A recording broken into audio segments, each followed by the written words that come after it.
دوستانو ډیره افسوسناکه واقع ده چې د 8 کالو جنۍ له مدرسې نه روانه وه خپل کور ته ظالمانو اغوا کړې ده، بیا ورسره زیادتي کړې ده او باد کې یې وژلې ده. ډیره افسوسناکه واقع ده. د کورنۍ له خولې نه اورو، راسره اوسئ.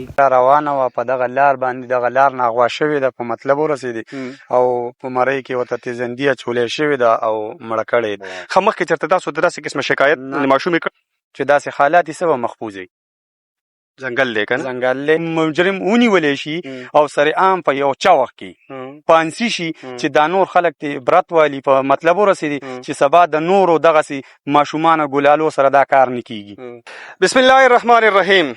دا خیبر ترجمان ټلویزیون قدرمنو کتونکو السلام علیکم. سنگرخان ما د معاشرې نه ځنګل جوړ شو، په انساني شکل کې پکې بعضې ځناور را پیدا شو. د خپل جنسي هوس مړ کولو لپاره په هر چا باندې حمله کوي، تر دې پورې چې د 3 کالو او د 5 کالو او د 8 کالو پورې ماشومان هم نه بخي.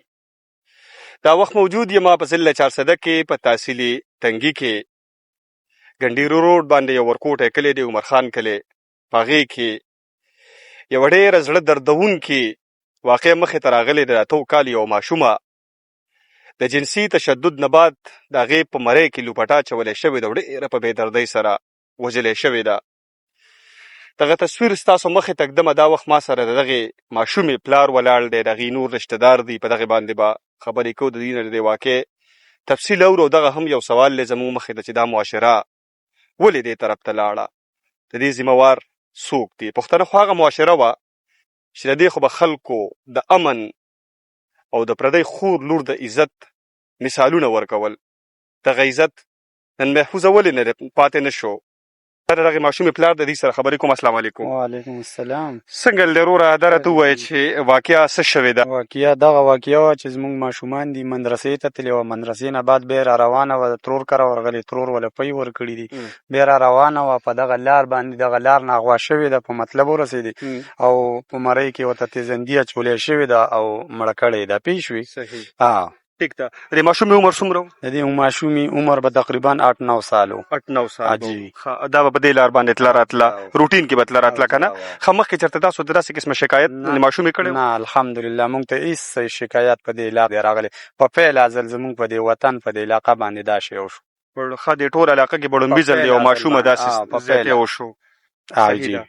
ټیک ده. ښه، دا راته ووایه چې په کور کې خو به د نورې ماشومان هم وي که نه؟ او جي او شته دی. ښه، او ترو تڼو بچي کړي ګاونډ کې هم که نه؟ ټول کلي ورېرې مې دي، خوارځې مې دي. پوه شوې؟ دا ټولې دي.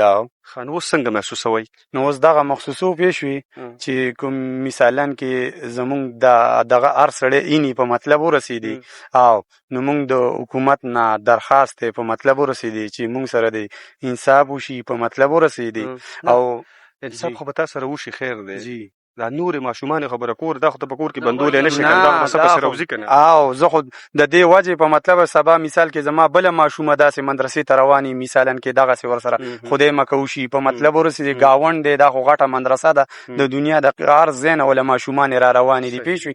نن زما د ماشومې څه وشو، سبا به د بل د ماشوم څه وشي. دا خو ټول علاوه جي یو بله خبره کومه، دغه ځای کې بله ماشومه ده، هغه سهار سکول ته ځي یا هغه چېرته کې دغه شانته کې په کور کې بل څوک نه وي، هغه د کار دپاره راوځي، هغه به محفوظه وي؟ نه، چې داسې حالات یې څه به محفوظ وي؟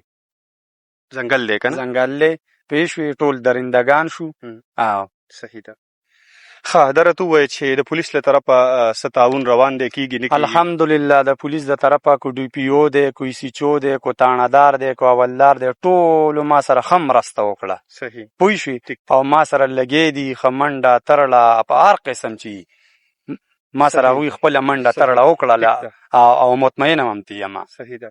ښه، دا راته ووایه چې اوس مزید به څه غوښتنه کوې، مطالبه دې څه ده؟ زه دغه غوښتنه کوم که نه، که مثال کې سبا زما دا مجرم ونیولی شي، دا حکومت یې ونیسي، که هغه پولیس دی، که ډي پي او دی، که هر څه دی، او مثالا کې او دا عدالت ته ورسي، هلته مثالا کې عدالت کې ورته 1 کال یا نیم سزا میلاو شي، په مطلب قید پرې وخېږي. زه دغه نه غواړم، زه دا غواړم په مطلب ورسېدي چې مثال کې دا مغرور مجرم ونیولی شي او سرعام په یو چوغ کې پانسي شي چې دا نور خلک ته عبرت والي، په مطلب ورسېدي چې سبا د نورو دغسې ماشومانو ګلالو سره دا کار نه کېږي. او زما د دغه درخواست دی مثال کې د عدالت نه. ماسټر صاحب کې دا یو ماشوم نه ده، یو مثال لا روان دی په لاهور کې په قصور کې د ماشومې سره زیاتې وشو، د هغې نه بعد انتظامیه هم راپاڅېده، قانونونه هم جوړ شو او څو ورځې شور وچلېدو.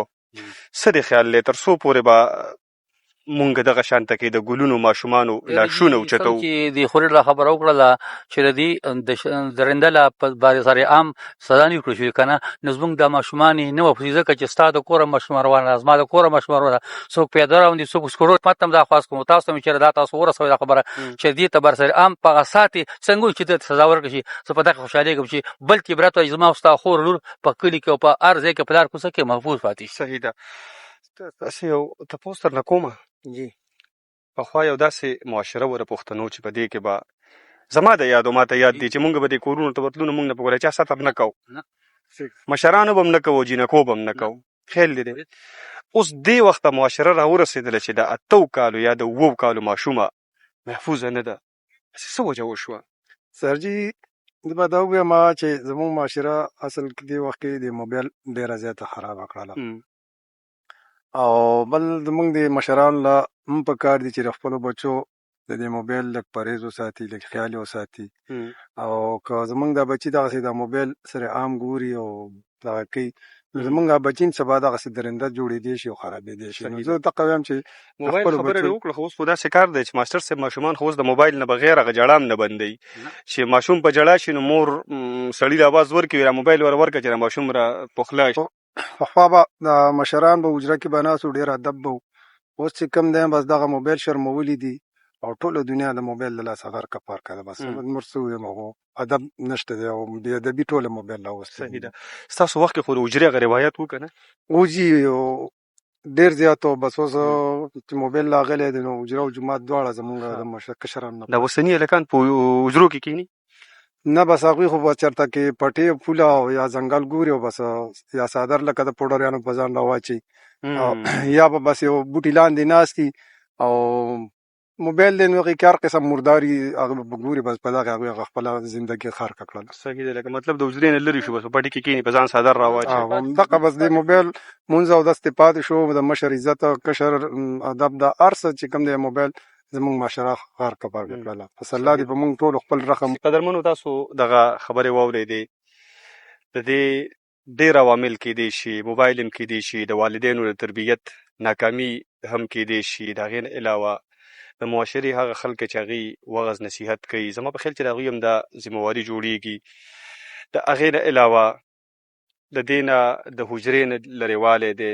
حجره یو داسې ځای و د پښتنو یوه داسې درسګاه وه چې په هغې کې به د دې تربیت کېده د خلکو. ما ته په دې موقع باندې حمزه بابا دغه شعر را یادېږي، خپلې خبرې مې پرې راټولوم چې د پښتو فطرت مې دومره عجیبه دی، که اسلام نه و نه هم به مسلمان وم.